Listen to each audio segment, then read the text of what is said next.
and I will go ahead and repeat that beginning part as soon as we get the red button here.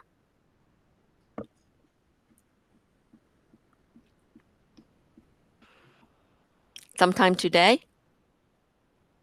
I see that it's recording on my end. Okay, you do see like a red button?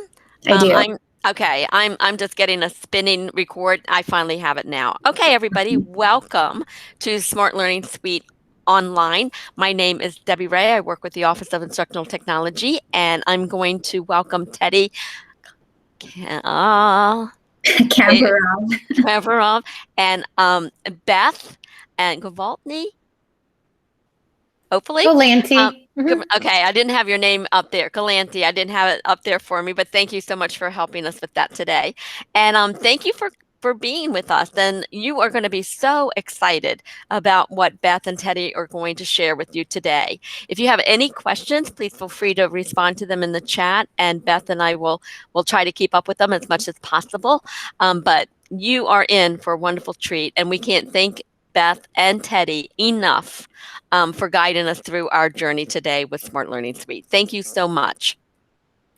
Well, it is our pleasure. It will be a fast session, and so I'm glad we are able to record this if you need to reference back. As you can see on the agenda, we are going to do a student experience first, so you get an idea of what Smart Learning Suite lessons are like for students.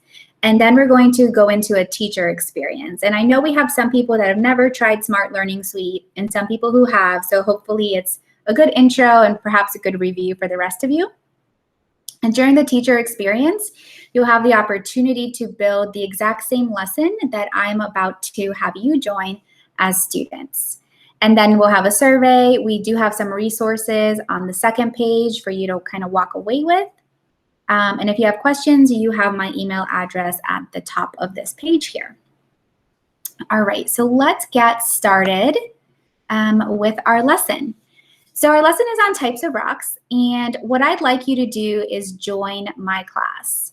And if you can, I would open an incognito window. You can see I have opened one for myself, and join me as a guest. If you can't join as a guest, you can just sign in. That's fine. But you're going to go to hellosmart.com, and then you're going to join as a guest, which is preferred, or sign in if you can't join as a guest. Your students will always sign in, but the reason that I have teachers join as a guest is because normally you won't be joining Smart Learning Suite classes as a student. So we're just going to get a quick experience in. So we're just going to hellosmart.com and joining my class. I'll go ahead and join my own class, that way for the recording and for later reference, you can actually take a look at what it looks like from both the teacher perspective on my left and then my student perspective on the right. I'll ask you for your name, and then it'll let you in. And again, this lesson is about types of rocks. I believe it's 3rd through 5th grade that could probably use this lesson the most, but you don't have to create this exact same lesson. You can create whatever, whatever you want for your students. Okay, got about 30, and we have 48, so I'll give it a couple more seconds here.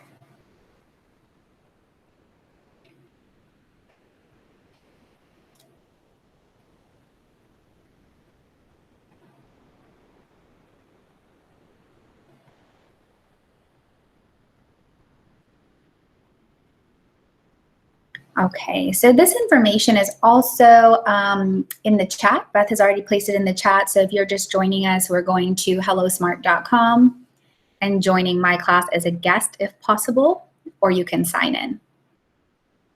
And then you use my class ID to join. So whether your students are sitting right in front of you in your class or they are learning virtually, all they would need to do is go to hellosmart.com to join your class, or actually you have a class link icon that they can use as well. All right, so our lesson on types of rocks begins, of course, with a title page. There's nothing too special about this, except that as a teacher, I can pick up my pen and I can maybe circle or highlight critical content. And it actually shows up for you as a student. So here I circled, drawing a little arrow. That way we can kind of emphasize what we're talking about. Our next slide is simply a content slide. And you can see I wrote on it earlier with my previous class because I'm using the same lesson, but I can erase. And again, I can take my pen and I can kind of write, okay, so we have 3 types of rocks. We're learning about igneous, metamorphic, and sedimentary. And then I can even use my pen to perhaps call out some vocabulary words. So maybe we need to talk about what transformation means, or accumulation, or deposition, right? Those are kind of big words for us in elementary school. So those are things we might want to kind of talk about a little bit. But let's get into learning about these 3 types of rocks. First, I want to know what my students think about how rocks are formed. And I'm going to reset this activity from my previous class so that we can do it. But this engages all students. And what you're going to do is actually on your end as a student, you'll get a text box. And on my end as a teacher, I'm displaying the results of what everybody says. So this activity is called Shout It Out. As you can see as a student, I'm getting a text box to answer the prompt. How do you think rocks are formed? So as a student, I might tap into that box and I might say, rocks are formed by lava that cools down. That's my student perspective. That's how I think rocks are formed. Now send that right up and hopefully we'll get some more responses. Perfect. So as you can see, I'm getting a few responses popping up on the screen as my students start answering that question. And you can do whatever question you want. The other thing is that with Shout It Out, you can have students contribute text like we are doing now, or images. So you can send them on a scavenger hunt with their device and they can send you pictures of rocks that they found and perhaps the type of rock they think it is. Or really just take a picture maybe from the internet and send it up. So that way you have some options. And this can also be in categories too. So lots of options. I'm just using the simple format of the plain straight up question and having my students answer.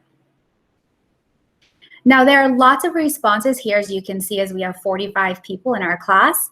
So to call out specific responses, I might click into one response and talk about it. So someone says pressure and time. Maybe I'll call on that student and have them explain a little bit to the class. I can use the arrows to see other responses and go through each one. So this way you can start discussions. You can give each and every one of your students a chance to shine by showing their responses. And the other thing you can do is move these responses around. So let's say we're putting them in categories. So we have a lot of people that says time. Someone says dirt. So a lot of people are talking about lava. We can put all those together. So that is Shout It Out. The next thing I want to show you are the graphic organizers. And I'll reset this for you guys. And how these graphic organizers can actually be collaborative activities or even individual activities. So right now, I'm about to pull you into a collaborative workspace. And it is a graphic organizer where I'm asking students to give me pictures and characteristics or words that describe each of these 3 types of rocks. So since I have 45 students, the program is telling me I can only really have 8 or 9 teams.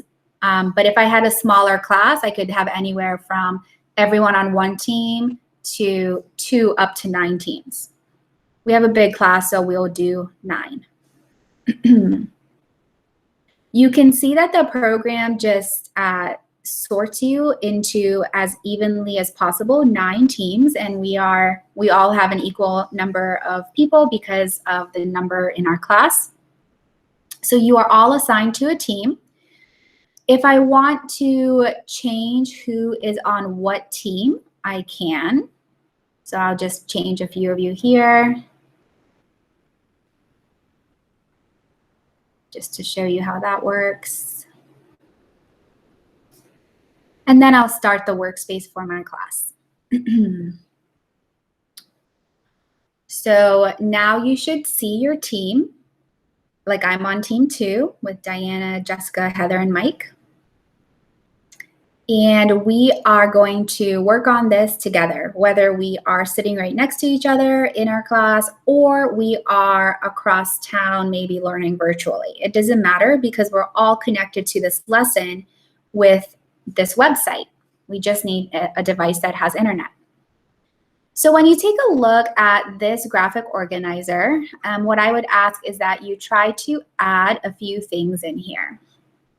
So on your left-hand side as a student, you'll see you have several options. You have a pen tool with which you can write. I can't really write with my cursor, so if you can, that's great. Maybe you can draw. What I like is the adding online content or this Polaroid looking icon where you can actually upload images from your device. As a student, you can add web links if you went out and found a website that explains sedimentary rocks, and online images. So I'll go ahead and contribute an image to my group's workspace. I'll just tap on the image I want, resize it so it actually fits into that space, and put that right in there. So I'd like for everyone to see if they can insert an image or a web link into their workspace.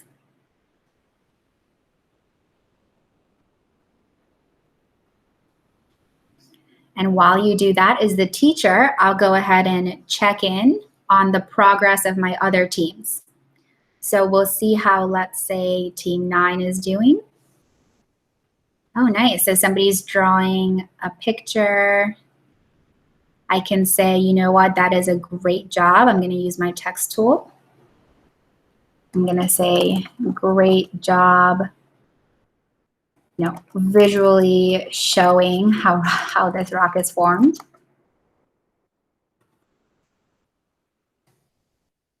So I'll give some feedback to that student. Let's look at another team, maybe team 4. They're adding lots of pictures. I'll give them a little check mark to let them know that I am seeing their work and it is great work. All right, now the other thing you can do as a student is click the letter A to add text. So for my group, I might click the letter A and I might say, we'll say formed by cooling lava. That is a characteristic of igneous rocks. And the other thing is I can get a little bit creative with my font size. I can make it italic. Maybe I make it a different color or maybe bold. So I can kind of play around with that a little bit. Oh, it looks like I misspelled something. I can correct that. And then I can move it around and I can even resize it.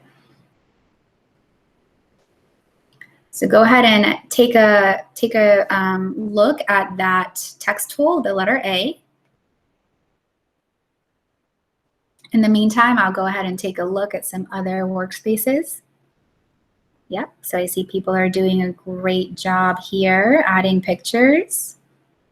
Again, I might say, great job adding pictures. Can you type in some rock descriptions or characteristics? I just might put that at the bottom there.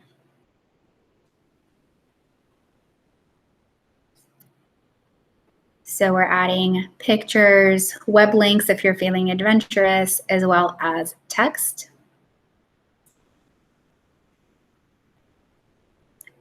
Now, the other thing I want you to realize with workspaces and as well as handouts, which we'll do in a minute, is that as a student, you can actually click on something someone else added and see who added that. So I can see Heather added this picture in my group. I can see someone added something else here. I can see Jessica added a picture under metamorphic.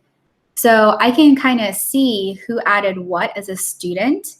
And even better, I can see it as a teacher as well. So as a teacher, if I go to Team 7 and I want to make sure all 5 students are actually doing something on this project, I can click and make sure. So I have Taylor's participating. I have Jamie. So it looks like most of them are doing well. Another one from Jamie. One from Kimberly. So it looks like they're doing a good job, all of them adding some stuff to this project. And that's called attribution.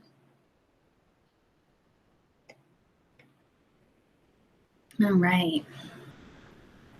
So hopefully you got a chance to kind of play around with that. I'm going to take you into another activity, and this will be actually an individual handout. You will have the same tools in the handout as you do in the workspace. It'll just be a little different because you're doing it independently. So let's take a look at this handout. I'm actually going to reset it because I have, okay, perfect. So you can click start when that comes up for you. And I can see who started as well. I can go into anybody's handout just like I could go into anybody's workspace. In this handout, I'm asking students to dig a little deeper into constructing some knowledge on their own. So I'm asking them to create a poster, a digital poster, that explains how one of the 3 types of rocks are formed. And I do that to give them some choice. And I do that also because what I can do with this handout is later on do like a gallery walk where I have a few different students present to the rest of the class how these different types of rocks are formed. So we do a lot of different skills just by this one activity. I've added a link so that I can direct my students to the appropriate website that I specifically want them to use. If you don't have a specific website in mind, that's okay because students can just use the internet. But I know with some of our younger students, we probably want to give them a little bit of direction. So again, go ahead and just play around with those tools, maybe add a couple of things. I'll put igneous rock formation. So again, you have the same tools. So I'm just adding this picture here. And there we go. Again, as a teacher, I can go into anybody's handout. Like I can click Diana's handout, see how she's doing. She's adding igneous rocks. That's great. So she's doing a good job so far. And Jackie's maybe still researching because it's only been a couple minutes. So I can look at everybody's handout and see how they're doing and give them feedback as well. All right, so again, these otherwise static slides that would be view only for students are actually transformed into collaborative activities with workspaces or interactive handouts. So instead of like printing a handout, you can just use Smart Learning Suite to create an individual handout. So we've learned about what these 3 types of rocks are, what they look like, their characteristics, and finally how they are formed. The final thing I'd like to take you into is a game-based activity that is great for reviewing at the end of a lesson, and this is called Monster Quiz. There are 11 different game-based activities, so this is by no means the only one or the one that you should always use. They're all templates. So I did a monster quiz just because I think it's fun and it fits well in this context. I have 48 students, so we should all be able to participate. Now, just like the workspaces, I'll need to divide you into teams because Monster Quiz is like it's a competition. And I'll put you on 9 teams again. As you can see, the program shuffles everybody into like a random team. But if I wanted to, I can move people around, right? So I wanted to move a couple of you around so you can just kind of see how that happens. And so you can let it be randomized groups, or you can move them into specific groups. Now I've only put 3 questions in this monster quiz, so it should be pretty simple. Let's see how much we've retained in this really fast-forwarded lesson here.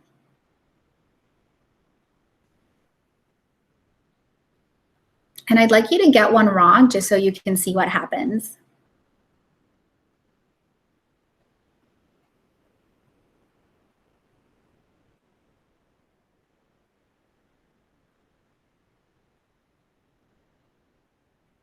Let's see if we could get one team to finish.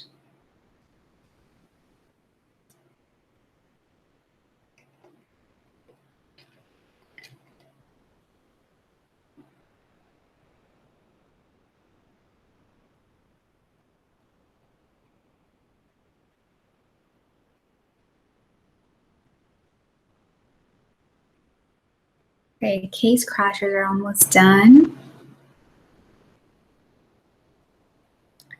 Okay, we don't have a ton of time, so I'm going to go ahead and end this quiz to show you what happens. Some really valuable information is going to be shown to us. Hopefully.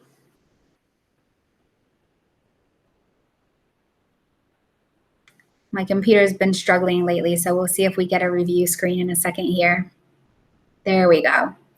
So we know case crashers won or sort of finished first, but let's take a look at the review. So we have team scoreboards, so that's great. But what's really going to be interesting to me as a teacher is the whole class review. When I pull that up, I can see 72% of my students overall answered the questions correctly on the first attempt. So I get that overall class snapshot so I can tell whether or not my students are ready for like a formal or summative assessment.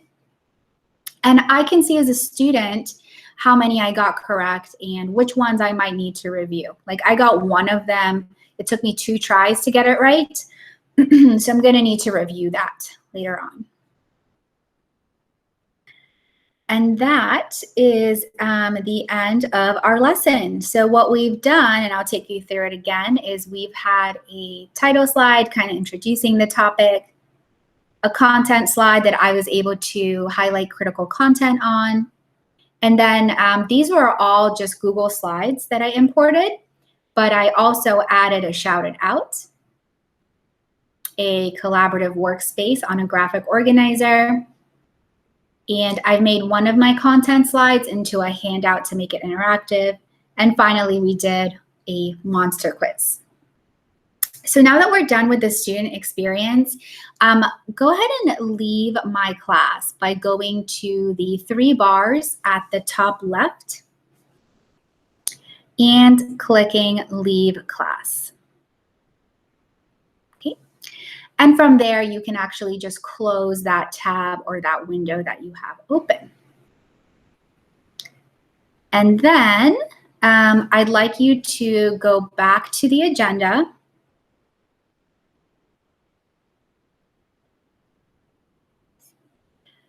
And as you can see under teacher experience, you have a couple of options. So you can build this exact lesson and actually use it with your students if you do in fact teach types of rocks, or you can build your own and you can kind of follow along as I build this types of rocks lesson to show you, or building your own, you can choose different activities.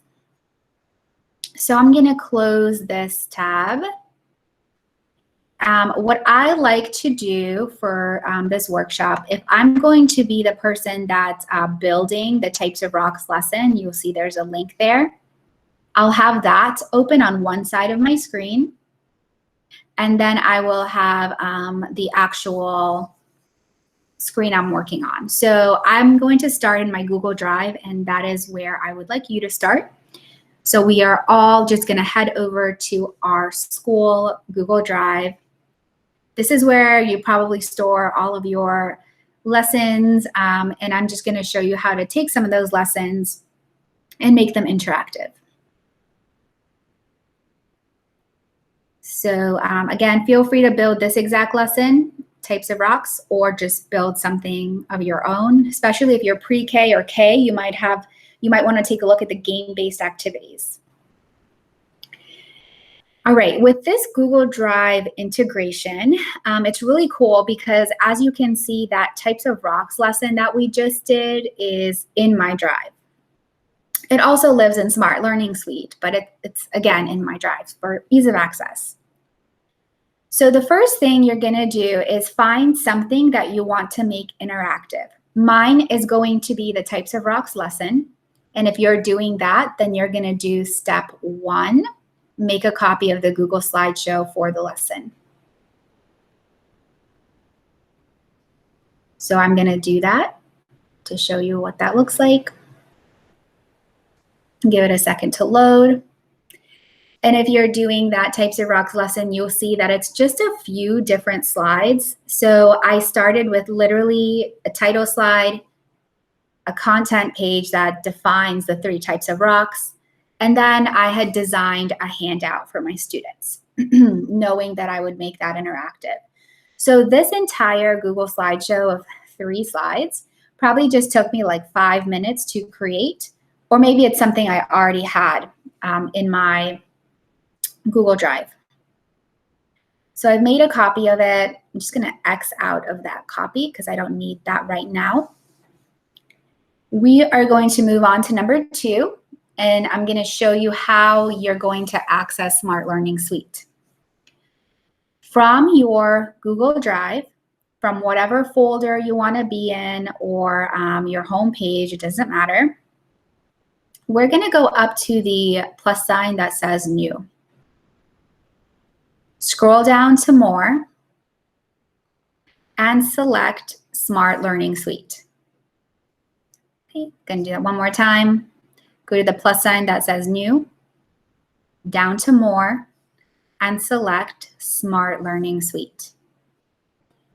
Now, if you've never done this before, it will have you sign in. It's not going to have me sign in. It's just going to open right up because I was just using it and I'm pretty much always signed in. So go ahead and sign in with your Google email address if you have to sign in, and until you get to your Smart Learning Suite homepage. So you're just going to get to the homepage. And hopefully by this point, with the short amount of time I'm able to give you, you've either done number 1 and made a copy of the Google Slideshow, or you found something in your drive that you want to use.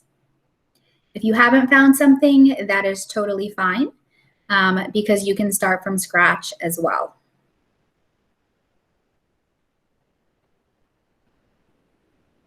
Okay.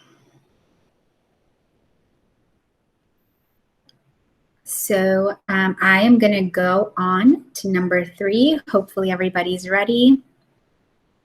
Or number 2B, rather. First, we're going to click the green button that says Add Activities. This is how we're going to create lessons, either using an existing resource like a Google Slideshow or PDF, or just create just one game. So clicking Add Activities, that big green button, brings up my Add Content dashboard. This is where all of the cool interactive activities are going to live, and they are all templates that you can customize. In this short workshop, I can't show you every single one of them, but I'm going to go ahead and create this types of rocks lesson. and I'll show you how fast it is. So like I said, I spent maybe 5 minutes on the Google Slideshow. I'm going to spend about maybe 10 minutes at most creating it to be more interactive. What I first need to do on step 3 is click Import Resource. And if you don't have anything to import, then don't. You can just start with one of the other buttons. But from the Import Resource button, I will select Google Drive. If you have something on your device, like on your desktop or in your documents, you can pull that up too. But what I'm going to do is search for a copy of Types of Rocks, because that's what I just made a copy of, and hopefully some of you did too. And I'll grab that copy, I have a couple actually, and select to import. So that Google Slideshow is going to be copied into my Smart Learning Suite. Oh, I'm getting an error message. Let me try one more time.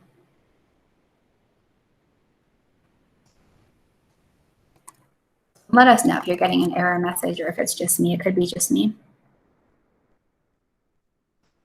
All right, we'll do this one instead. All right, let's give it a shot.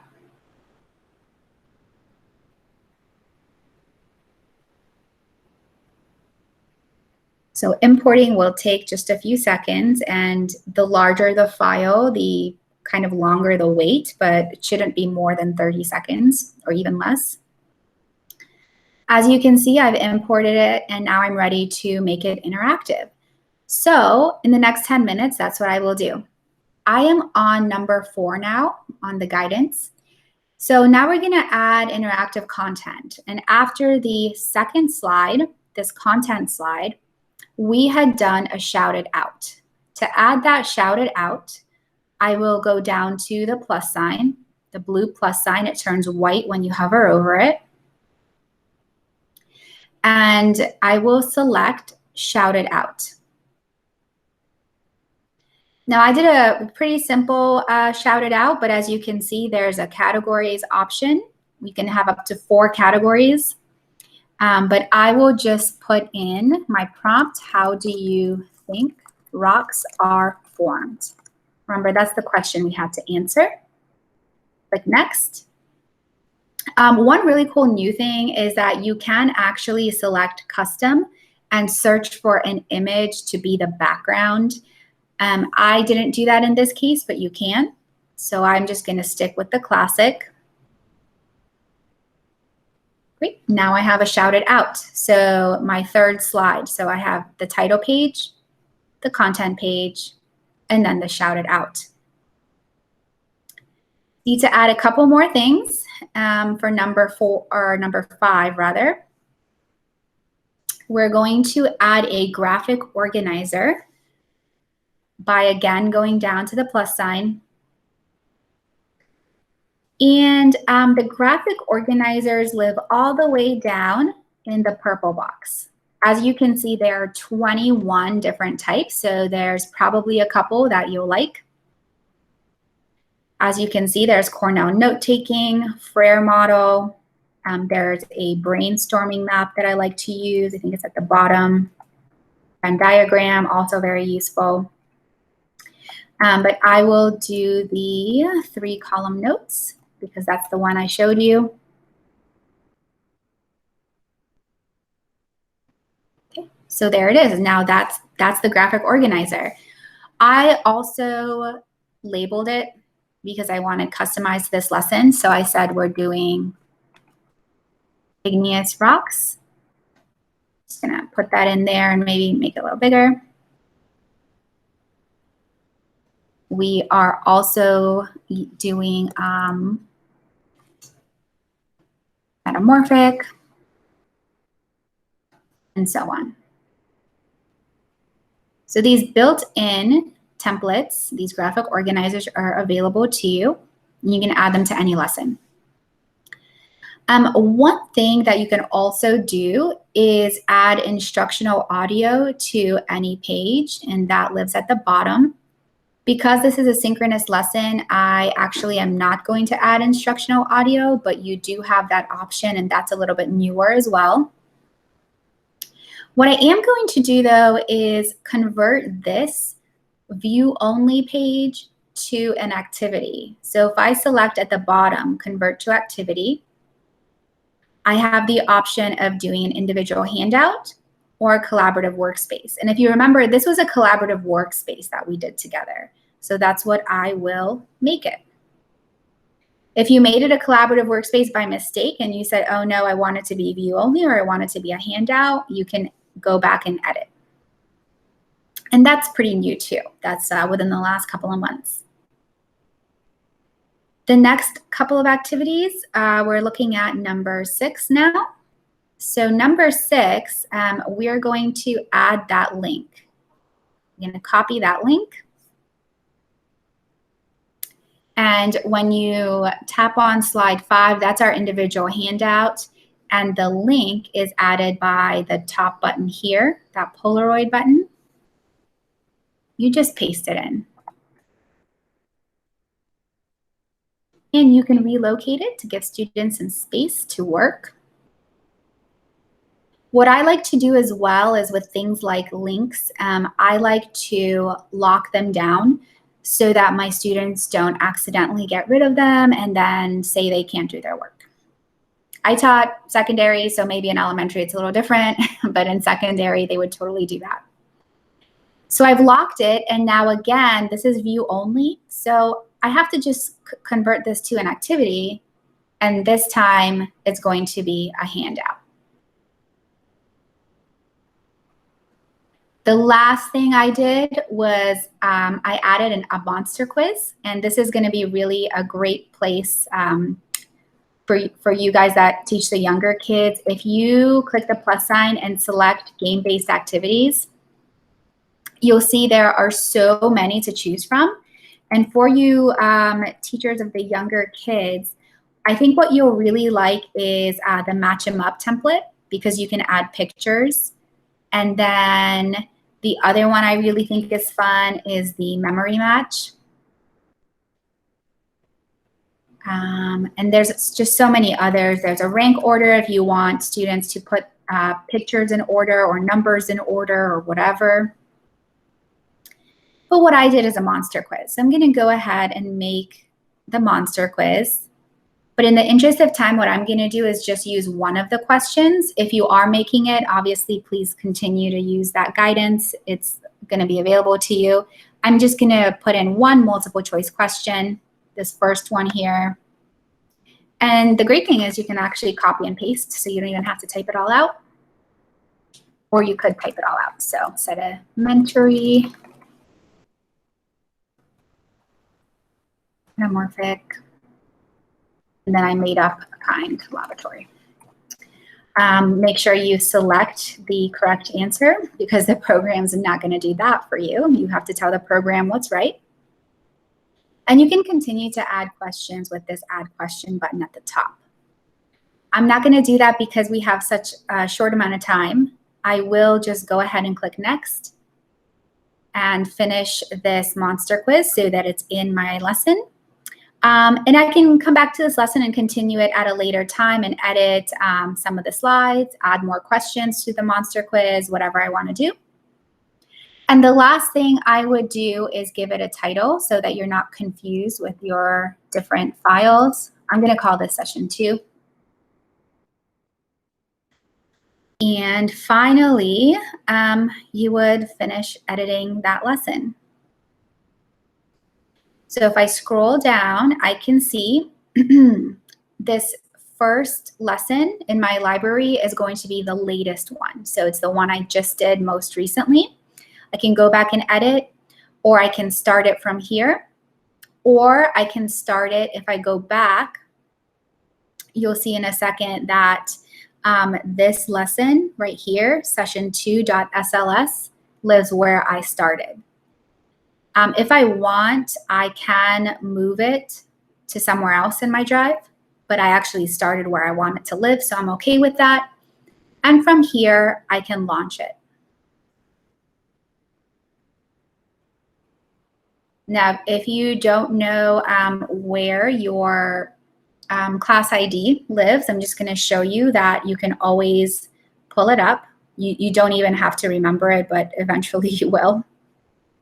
So if I look at my roster here, I can pop out the directions for my students. So as my students are even just coming into class or joining my Google Meet, I can just have this up. I don't even have to say anything. I can just have this up that says, go to hellosmart.com or use ClassLink to get there and enter my code, and then they're ready to go with the lesson. When I'm done, I can just close that tab. And my lesson will live, like I said, in my Google Drive.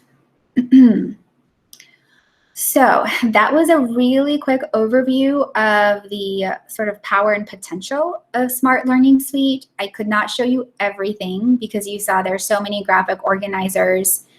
Hopefully you can check out the manipulatives as well. Those are templates, and especially for the younger grades. So if you need like base 10 blocks or something like that, we have those built in, and you can customize them.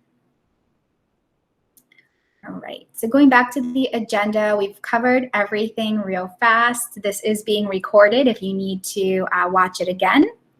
My email address is at the top of the agenda and resources. Please feel free to contact me. And then if you wouldn't mind giving us your feedback with the survey that's linked at the bottom of the first page, we'd really appreciate it. And finally, you have some resources to go back to. All right. Thank you so much, Teddy and Beth. Awesome. Absolutely awesome. We're very excited. I've also posted in the chat some more professional development opportunities that are offered by the Office of Instructional Technology. We do have 2 more sessions of Smart Learning Suite for APC renewal credit in April, and we also have a 4-hour self-paced Smart Learning Suite course if you would like to take. That would be awesome if you want to join us with that as well. So thank you again. We will be getting out the recording to your e-coaches, and I will also be posting it on that Spring Happenings page that you have in the chat. And let me go ahead and put that in there one more time, and I'm going to stop our recording.